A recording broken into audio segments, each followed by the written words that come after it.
Hello students, welcome to our channel Kiran Singh maths पाठशाला। I am your maths teacher Kiran Singh. बच्चों, आज के वीडियो में हम लोग chapter 8 triangle and its properties के लिए इंट्रोडक्शन पार्ट पढ़ेंगे।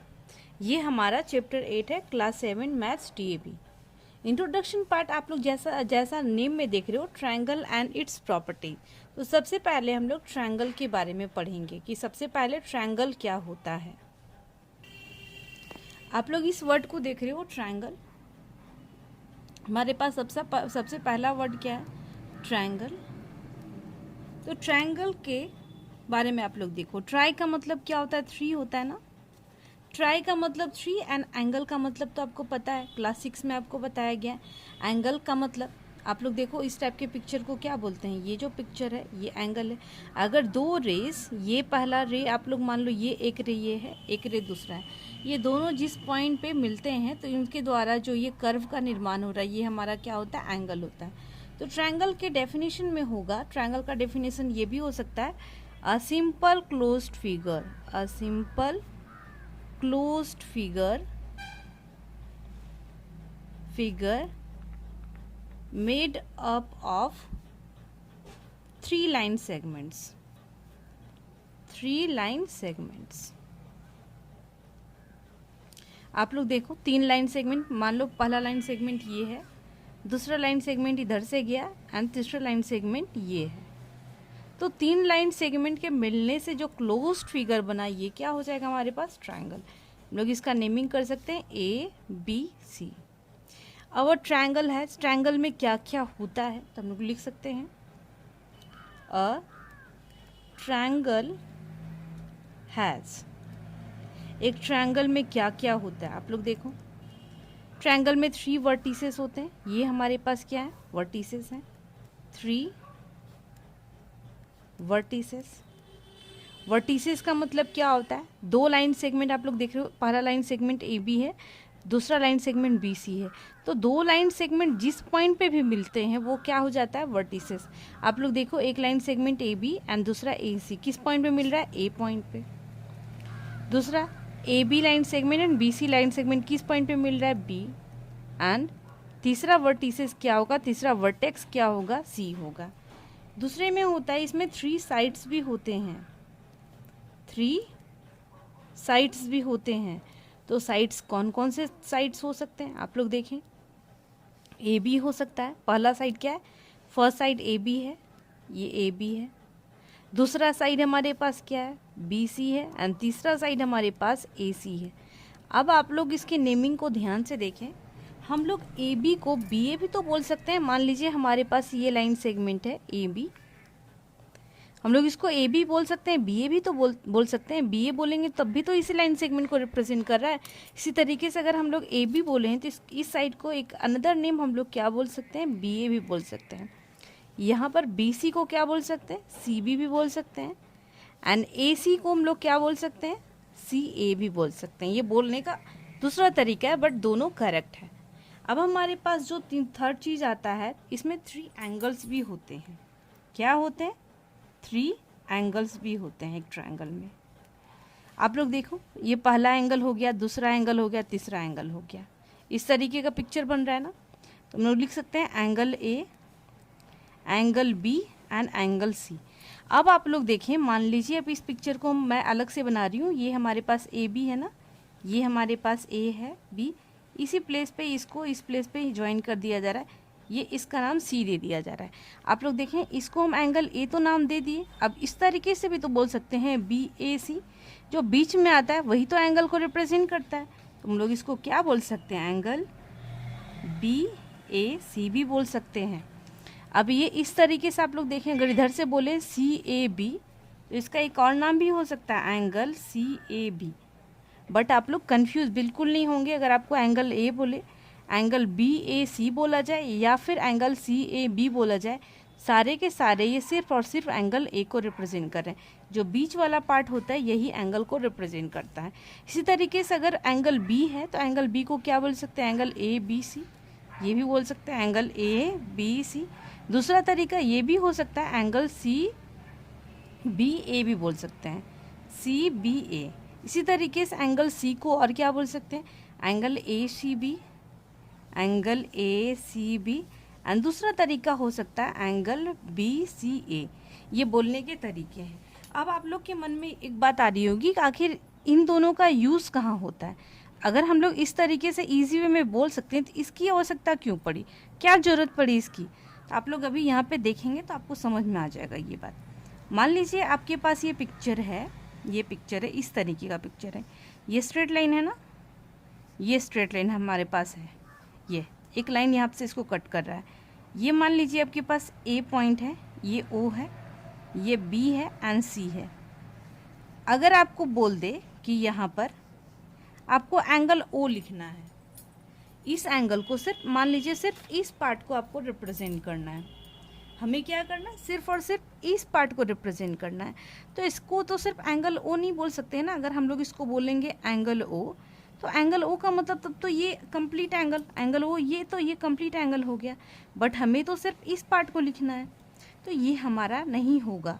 तो हम लोग इसको इस तरीके से लिख सकते हैं, इसको यानी इसको रिप्रेजेंट करने के लिए हम लोग लिख सकते हैं एंगल ए ओ सी बोल सकते हैं, और हम लोग बोल सकते हैं एंगल सी ओ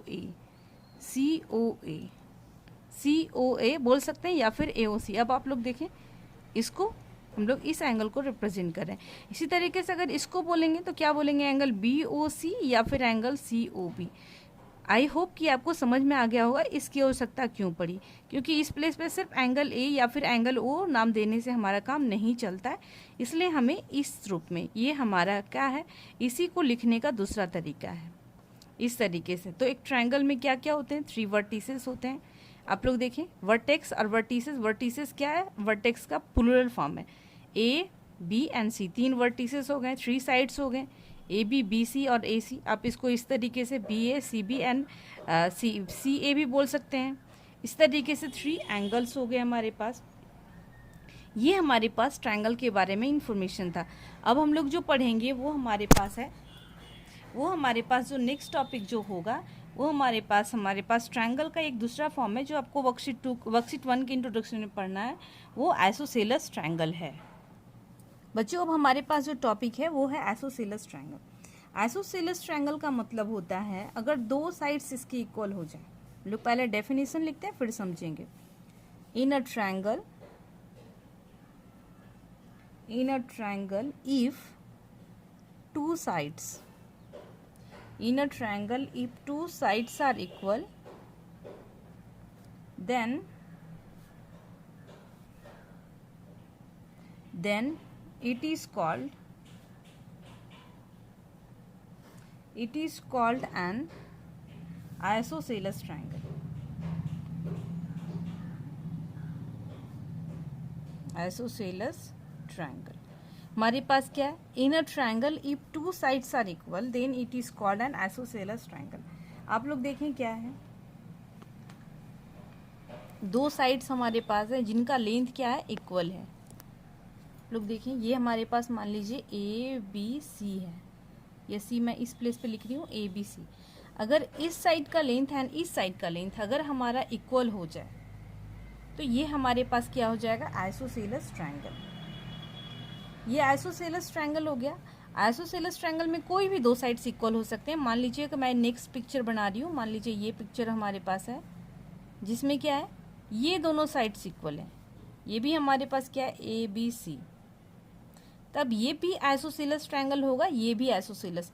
हम लोग इन दोनों साइड्स को भी ले सकते थे, तब भी ये क्या होता, आइसोसेलेस ट्रायंगल होता।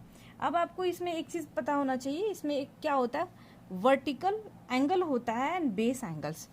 ये वर्टिकल एंगल क्या होता है एंड बेस एंगल क्या होता है, हम लोग इसके बारे में पढ़ेंगे।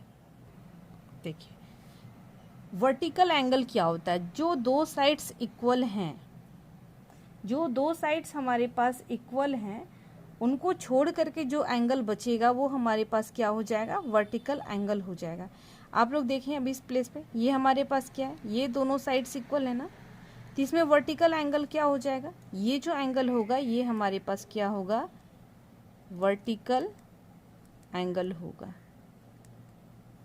एंड इस पिक्चर में अगर हम लोग बात करें तो ये 2 साइड्स इक्वल हैं, इन दोनों के बीच में जो एंगल है ये भी हमारे पास क्या होगा, वर्टिकल एंगल।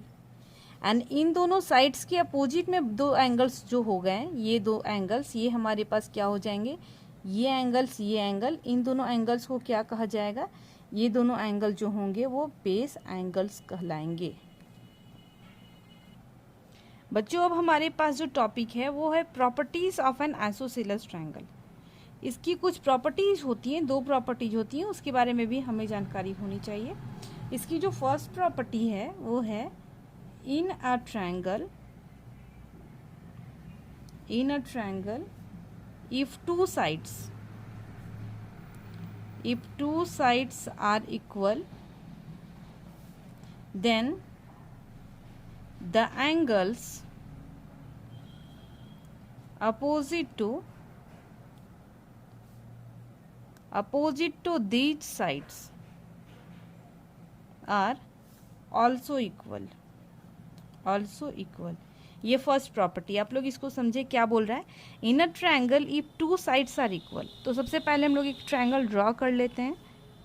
मान लीजिए ये हमारे पास एक ट्रायंगल है जिसमें दो साइड्स इक्वल हैं, ये दोनों साइड्स हमारे पास क्या हैं, इक्वल हैं। ये इक्वल का साइड है क्योंकि इक्वल का साइन है, क्योंकि इसमें भी एक लाइन है, एक लाइन है, यानी ये साइड इसके इक्वल है। हमारे पास इसका स्टेटमेंट है in a triangle if two sides are equal, ये दो साइड्स इक्वल हैं, then the angles opposite to these sides, यानी इसके अपोजिट में जो एंगल्स होंगे वो भी इक्वल होंगे। यहाँ पर हम लोग लिखेंगे here A B equal to क्या है, ए सी है, तो देयरफॉर क्या होगा, ए बी के angle B equal to angle C होगा। आप लोग इसको याद करने के लिए एक चीज़ शॉर्टकट ट्रिक का यूज़ कर सकते हैं। मान लीजिए ए बी एंड ए सी लिखा हुआ है हमारे पास, तो ए जो कॉमन जो पार्ट है, ए जो कॉमन वर्टेक्स है उसको हम काट देते हैं, ए को काट दिए, हमारे पास क्या बचा, बी इक्वल टू सी बचा ना, बी एंड सी, इसके पहले एंगल का साइन दे दिए, तो angle B equal to angle C हो गया। ये प्रॉपर्टी नंबर 1 है कि अगर साइड्स इक्वल होंगे तो अपोजिट एंगल्स भी इक्वल होंगे। अब हमारे पास सेकेंड प्रॉपर्टी है। सेकेंड प्रॉपर्टी क्या है, इसी का कन्वर्स है। ये बोलता है इफ इन अ ट्रायंगल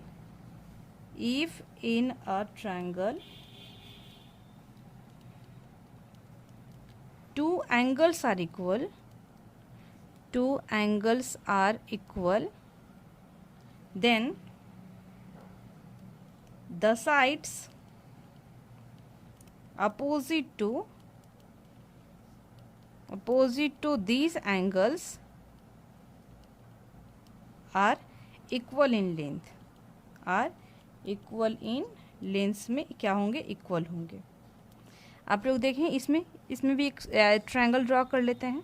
एक ट्रायंगल ड्रॉ हो गया, मान लीजिए इसका भी नाम हमारे पास ए बी सी है, तो इसमें बोल रहा है कि if in a triangle two angles are equal, मान लीजिए आपके पास angle B angle C equal है, तो हमारे पास बोल रहा है then the side opposite to these angles are equal. तो हमारे पास अगर पहले यहाँ पर है here angle B equal to angle C है, तो दिस इम्प्लाई, आपको बी देख लीजिए, बी है ना, ये बी के अपोजिट में कौन सा साइड होगा, बी के अपोजिट में ए सी होगा। अपोजिट का मतलब होता है इसके सामने, ये एंगल बी है ना, तो बी को हमें क्या, ये जो दोनों साइड को पकड़ा है, ये इस साइड को छोड़ देना, ए सी लेना है, एंड एंगल सी को इन दोनों साइड को छोड़ करके इसको लेना है। तो यहाँ पर हम लोग लिख सकते हैं ए बी इक्वल टू ए सी। इसी का क्या है, फर्स्ट वाले प्रॉपर्टी का ये कन्वर्स है।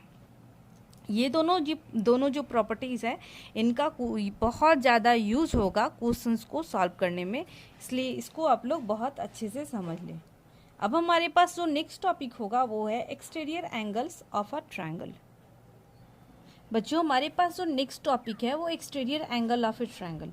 एक्सटीरियर एंगल का मतलब, एक्सटीरियर और इंटीरियर, आप लोग सबसे पहले इस पिक्चर को देखें। मान लीजिए एक ट्रायंगल है, ये ट्रायंगल ए बी सी है, तो इंटीरियर का मतलब वो सारे पॉइंट्स, मान लीजिए इसका नाम पी है, क्यू है, आर है, एस है, तो ये इंटीरियर हो जाएंगे। एंड अगर कोई पॉइंट अगर ओ है, ये बाहर में है, तो ये एक्सटीरियर, ये क्या हो जाएगा, एक्सटीरियर। तो हमारे पास है exterior angle of A triangle.